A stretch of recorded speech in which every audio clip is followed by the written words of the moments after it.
magaalaa Adaamaatti qajeelchi poolisii kutaa magaalaa Boolee sosochii torbee ayyaana tiraafikaa geggeesse. Balaan tiraafikaa lubbuu namaa fi qabeenya gaaga'uun yaaddessaa ta'aa dhufeera. Magaalaa Adaamaatti qajeelchi poolisii kutaa magaalaa Boolee balaa tiraafikaa ittisuun haala danda'amurratti sosochii hubannoo uumuu nageenya tiraafikaa geggeesseera. Qindeessaan nageenya tiraafikaa kutaa magaalichaa Inspekter Galmaa Taadhii kaayyoon sagantichaa sababoota balaa tiraafikaa dhaqqabsiisan beekanii dursanii ittisuuf hubannoo uummataa uumuufi jedhan.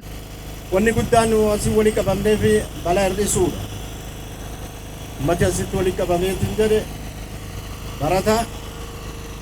barata tiraafikii gara tiraafikotaa fi akkasumas PPH kutaa magaalaa Boolee taanee hawaasi gargara kabaja ayyaana kanaatiif har'a kaasuu ta'uu isaati. Hoogganaan qajeelcha poolisii kutaa magaalaa Boolee Komaander Diinoo Imaam hojiin nageenya tiraafikaa bu'uura uummataa akka qabaatu manneen barnootaa keessatti dhaloota lafaa dhufaarratti hojjechuu feesisaa jedhan. Konkolaachistootni ariitii hir'isuun lafoo deemtotaaf dursa kennuun itti gaafatamummaan konkolaachisuu akka qabanis dhaaman. Akka magaalaa keenyatti yeroorraa yerootti lallabni ittisa balaa tiraafikaa manneen barnootaa keessatti manneen amantaa keessatti iddoo afooshatitti kallattiin kennamaa hubannoon kennamaatiin turamus namni muraasni of eeggannoo gochuudha burraa ijoollee qaqqacalee hawwata babbareedaa fi abboota beektota hedduu dhabaatiin turree jirra waan ta'eef dhimmi kun kanarraa ka'amee akka kutaa magaalaa Booleetitti mana barumsaa keessattis haa ta'u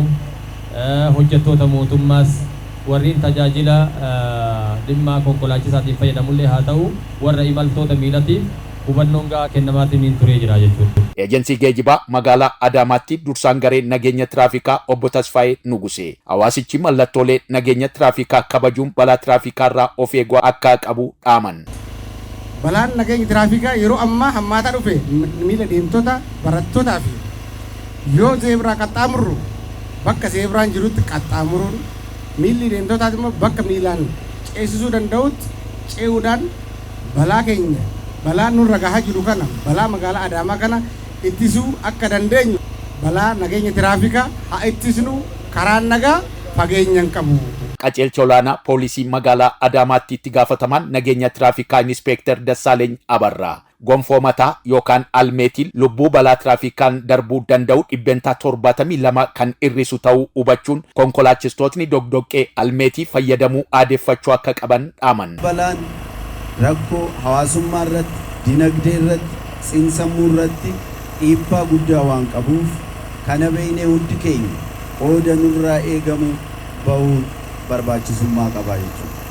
Kanaaf konkolaachisaan warroonni motora konkolaachisan helmattii godhachuun gahee guddaa qaba jechuudha. Barattoonni saganticha irratti hirmaatan tokko tokkos waa'ee nageenya tiraafikaa maatii isaanii barsiisuuf qophii ta'uu dubbataniiru. Hubannoo isaanii cimsuu irratti akkuma leenjiin nuu kenname leenjima nuu kennasan haguma irraa hubanna isaan maatii kenna hubachiisuu fi wantoota leenjina kan hojii irratti jijjiiruu irratti hirmaataa jirra. Hangi nuti wajjin dhaabbannu hanga bakka jirrutti lubbuurraa hanga lukkuutti waan maraan wajjin jirraa waliin dhaabbanna.